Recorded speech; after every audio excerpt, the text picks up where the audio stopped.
All right, Shalom. First off, first off, give all praise to Yahweh, Ba'Shem Yahushai, Ba'Shem Rakar Kadash, the bonus to the apostles and the elders of GMS. Salutes and honors to the elect, all the brothers across the four corners who are enduring, in truth and sincerity, and the women and children who follow. So as you can see, I'm just doing this World War III update. I did something similar to this earlier. You can go check out one of those videos that I believe is called World War III in the Triangle, and this is a similar video, and it's gonna tie all three of these together. So that triangle is Russia, China, and Iran. All right, those are the three theaters, the three major places, or the three major countries that America and pretty much Israel, the beast, I'll say, that they have a conflict with. In these three different countries, there was pushing this World War III vibe, and you'll see it in these articles that I'm about to pull. You'll see that the rhetoric that's being spread and the attention that they're getting, that they're not showing the people here in America, but you can see the Lord's algorithm playing. And like I said, all this going to tie together. So the first article I'm going to get, and Lord's will, I'll put all these in the description as well, but it's from the BBC. It says, U.S. Russian spat over bombers landing in Venezuela. It says, and I'm not going to read all these articles, if you can get into them, like I said, I'm going to put them in the description. You can, go further into them, but it says, Russian and U.S. officials have been involved in a spat over the landing in Venezuela of two nuclear bombers capable of carrying nuclear weapons. All right, it says the two 160 bombers landed in Venezuela on Monday in a Russian show of support for the government of Socialist President Nicolas Maduro. The U.S. Secretary of State Mike Pompeo said it amounted to two corrupt governments squandering public funds. The Russian government calls the word completely inappropriate because Russia ain't heard for money. Now, Venezuela is, and well, we're gonna get in. I'm gonna let the article talk. It says the long range strategic bombers landed in Simon Bolivar Airport outside the Venezuelan capital Caracas on Monday, along with two other Russian planes. Venezuela and Russia have long been close allies, and the Russian bombers, as well as the missile cruisers, were sent to the Latin American country in 2008. The supersonic bombers also visited Venezuela in 2013. The latest visit comes just days after President Maduro met with President Vladimir Putin in Moscow. Venezuelan Defense Minister Vladimir Padrino said that they were part of Air Force exercises with its Russian allies, and this we're going to do with our friends because we have friends in the world who defend and respect balanced relations. Now, he said that for a reason, because America is known to fuck with people. America is known to be the bully of the world and to come and take your shit. All right, and it's going to get into it. It says, we're preparing to defend Venezuela to the last inch when necessary. The minister said in reference to his government's frequent accusations that imperialist powers are trying to topple it. President Maduro said on Sunday that there was an attempt underway to directly coordinate from the White House to disturb democratic life in Venezuela and to try to launch a coup d'etat against the constitutional, democratic, and free government of our country. Now, that's happened in Egypt. It's happened in Libya. It's happened in countless places around the world that the U.S. would send in, their little secret troops and agent provocateurs to topple over a country to take control of it. Now, why would they do that in Venezuela? They don't have a big military or anything like that. You got to ask yourself, what's it for? It's for the resources. because Venezuela has more oil than Saudi Arabia, and it's right there. It's right on our side of the world. They don't have to go all the way over there. So if they could, they already got the hyperinflation over there. So if they could just topple the government and put their people in, that's a direct pipeline to all those resources. So Russia, being the smart, people that they like, oh no, no, no, you're not gonna do that. That's our ally. Okay. Uh, yeah, that's So basically, with them being allies, they sent those nuclear bombers, and they didn't send regular planes. They specifically sent nuclear bombers. It shows force. Okay, so um, that's one part. That's the Russian side of why America and Russia is beefed out. So let's go to the next one. We're gonna go to this one right here. So this is from express.co.uk. It says World War III threat. China to send 2 warships to confront U.S. Navy in South China Sea. So now this is the U.S. beefing with China. And the last one was from December 11th. This is from December 10th. So just a day apart, it's a World War III threat from Russia and the United States, and a World War III threat from China and the United States. Okay? They're not telling you this. All right, it says China has threatened to ramp up its aggression towards the U.S. in the South China Sea after the military and government officials discussed the tensions and relations between the world's 2 largest economies on Saturday. It says Chinese media has reported the situation in contested South China Sea is on the brink of escalation. The claim was made by the state-owned tabloid Global Times. The paper quoted a senior Chinese military official who declared China should be prepared to attack U.S. naval vessels should the U.S. violate Chinese territorial waters. That's a direct threat. If you come in my waters, we will show force and we will declare war on you. Okay, it's gonna get it popping. And what's going on in that South China Sea? If you're not aware, a lot of those islands, and China's actually building new islands in there because they're surrounded. All all the little countries around there are U.S. allies, and the U.S. has bases all over that South China Sea.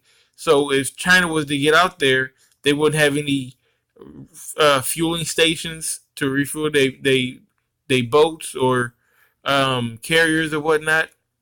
So what they're doing is they're building islands out there, literally building islands in the South China Sea, and trying to basically conquer those lands, or trying to get as much real estate as possible to be able to defend themselves. Because if you got 10 bases set up around me and I don't have any bases, then I don't have anywhere to go. But if I put up, my bases too, then I always have a home to go to. I always have a safe haven. I always have a place that I can, go to refuel weapons, to refuel, actual fuel, get manpower or whatever. They got the biggest navy, or the biggest military force. So, I mean, you got to have all that. So that's where they're bumping heads. And as it said, it's a World War III threat, because this could potentially pop everything off, because Russia and China are what? They're allies. Okay, you have what's called BRICS. You have Brazil, Russia, India, China, and South Africa. All right, those are they come together to get money, to put it in a blunt way. Okay, financial reasons, but those are real close allies. And you see 2 different venues, 2 different theaters right there that the U.S. is beefed out with those two. All right, now let's go to the next article. So it says Iran confirms missile test in defiance of U.S. Okay, it says senior Iranian military commander has confirmed that Tehran recently carried out a ballistics test missile to the anger of the United States, the Fars news agency said Tuesday. The Revolutionary Guard's official comment came after U.S. Secretary of State, same guy,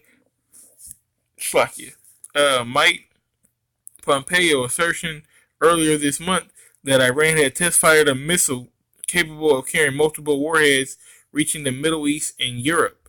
Okay, and let's see what the date is from this article. It's not giving me a date. Okay, but I know it was from this week. I can, dang, it's from this week though. So all this is going on at the same time. Okay, but a missile that can basically hit any target in the Middle East and in Europe, and that's really all they need to do. Because if actual America needed to be hit, then they can. Because, like I said, this is not about one country against the United States.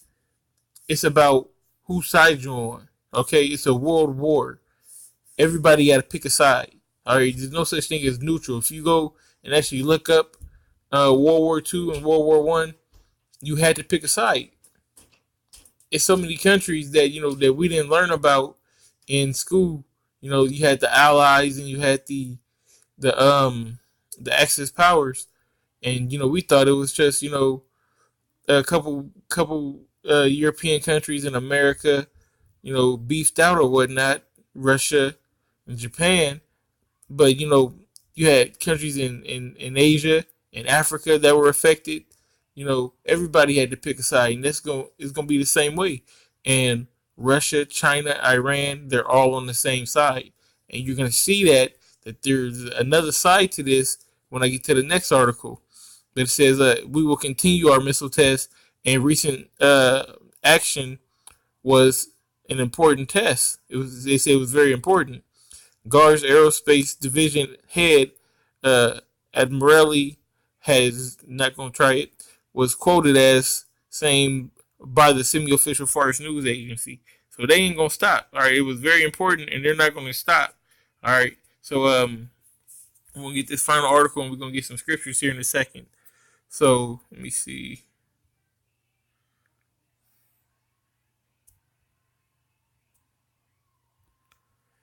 All right, so this is also from Express.co, and it was December 12th. So all this, like I said, all this is in the same week. Okay, UK must prepare for all-out war against who? Russia, China, and Iran. Military chief warns. All right, look how all that just came together. In the same week, the U.S. is beefed out with China, Russia, and Iran for 3 different reasons. And the UK is saying that we must prepare for all-out war against these 3. Now, why is the UK saying that, even though the U.S. is beefed out with them? Because they have treaties that if you go to war with one, you go to war with all. That's how NATO works. And we know that the beast is NATO, the EU, America. That's how they rock, okay? So if you go to war with one, you go to war with all. It says the UK must prepare for all-out war and shift away from our peacetime mentality amidst rising fears from superstates Russia, China, and Iran. The head of the military has said. Okay, General Nick Carter warns Russia, China, Iran, and sadistic terror organizations like ISIS are a colossal threat towards the UK. He said Britain's security, stability, and prosperity are being challenged by the ambitious superstates. He admitted the multilateral system that has assured our stability since 1945 is threatened, and mass migration was arguably an existential goddamn Slakia, y'all. Existential threat to Europe. Mr. Carter said in the first lecture as chief of the defense staff of the Royal United Service Institute that Russia and China has studied our strengths and invested carefully in new methods and capabilities that are designed to exploit weakness, which anybody would do in a time of war, or just in general. You want to learn your opponent's weaknesses so that you can take advantage of it. It said these include ballistic and cruise missiles, low-yielding nuclear weapons, cyber weapons, space and counter-space weapons, and electronic warfare. The UK must now shift away from our peacetime mentality and embrace an innovation to stop these threats to our national security, which is the same thing that they said um, after 9/11. We need to get together and stop these people for our national security, this, that, and the third. And there was no weapons of mass destruction. But what they're saying is, we got to stop these three. And as you can see, that's the Lord working, man. He's putting these Edomites, he's putting in the world's mind that, hey, China, Russia, and Iran need to be stopped. And you see the conflicts that are constantly going on. You know what happens when these countries keep bumping heads and keep bumping heads and keep bumping heads? It's going to start an all-out physical war, because really World War III has already started. You have different cyber wars going on. You have trade wars going on. Everybody's trying to position themselves and jack, for position right now. That's like when I give you an example. Okay, with boxing, you have Errol Spence and you have Terrence Crawford. Errol Spence is trying to jock for position to be the A side in the bout between the two. That's why he's fighting a known name, Mikey Garcia, undefeated fighter. And also on his side, all the good boxers in his weight class are signed to his management team, so he has the inside lane on getting the A side. Now Terrence Crawford, what he has to do, he has to fight notable people to try to get those names on his resume so that he can jock for the A side. So that's why he's trying to fight Amir Khan to get that name on his resume. It's the same thing. What they're doing, what these countries are doing, they're trying to jock for position. China's building up these different islands to get that real estate to jock for position. Russia is going to Venezuela saying, hey, we're going to help protect your oil so that they can't get to it. We're sending bombers over there to jock for position. Iran is building up their nuclear capabilities so that they can hit Europe, so that they can hit the Middle East, trying to, strong arm for position. And the U.S. and NATO is doing the same thing. They've been going into these countries, Egypt, Libya, Afghanistan, Pakistan. Look what's going on in Syria. Everything is happening for a reason. Why? Because it's the Lord's algorithm. Now, I'm going to go ahead and jump into these scriptures real quick. I'm just get a few scriptures. If you're still with me, the water, you know what I'm saying? There's some good information, and we just going to, like I said, get these scriptures real quick. It says, Revelation chapter 11, verse 14. The second woe is past, and behold, the third woe cometh quickly. Okay? That woe is talking about war. The third woe is the third war's war. When you read up, it tells you about how gruesome and how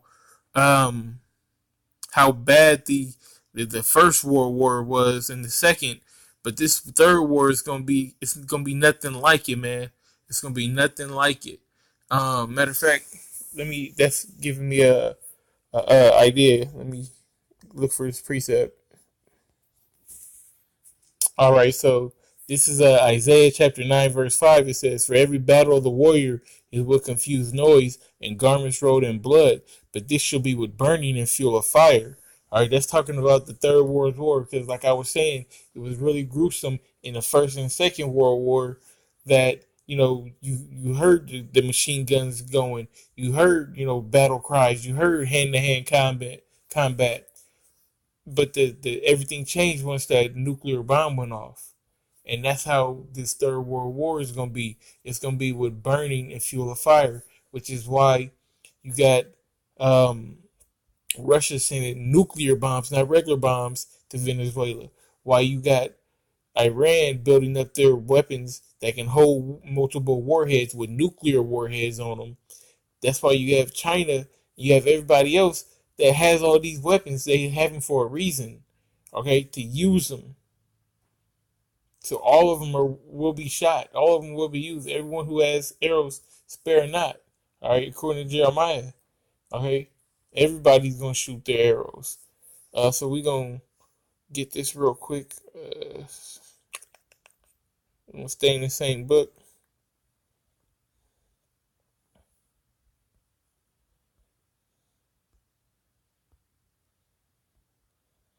This is Isaiah 13.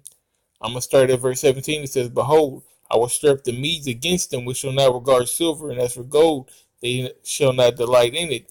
Their bows shall dash the young men to pieces, and they shall not have pity on the fruit of the womb. Their eyes shall not spare children. And Babylon, the glory of kingdoms, the beauty of the Chaldees' excellency, shall be as when the Most High overthrew Sodom and Gomorrah. All right, that's talking about America being destroyed. And when we say the Medes is talking about Russia. All right, Russia specifically is going to have a major role in this. Okay, taking out America, Babylon, the land of confusion, Sodom, Egypt is all one and the same. Okay. There was another scripture I wanted to get. Let me see. Uh,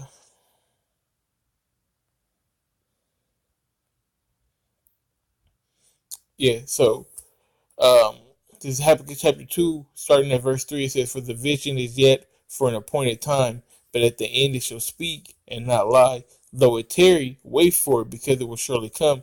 It will not tarry. Now, the vision is that we're talking about is World War III. Okay, and it's for an appointed time. It's a specific time that it's going to happen.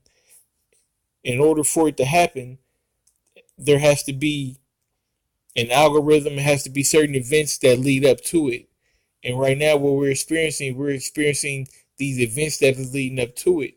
So when that last event happens, when that last domino falls, and everybody knows we're at war, that's when the vision is going to be speaking. Okay, it says, though it tarry, wait for it, because it shall surely come. It will not tarry. So even though it seems like, we've been waiting for a while, even though it seems like, there's no end, and, you know, that you basically you get weary, but don't get weary, man, because it's closer than what we believe, man. This world war is gonna pop off. The concentration camps, those are gonna pop off. The chip, that's gonna pop off. Famine, that's gonna pop off. Pestilence, that's gonna pop off. All these things are gonna pop off, and if you ain't got Yahweh Shemel Shai on your side, then you through. And with that being said, call all that's all praise to Yahweh Bashem Yahushai Bashem Rakar Kadash. Double honors to the apostles and the elders of GMS. Salutes and honors to the elect, all the brothers across the four corners who are enduring in truth and sincerity, and the women and children who follow. Shalom.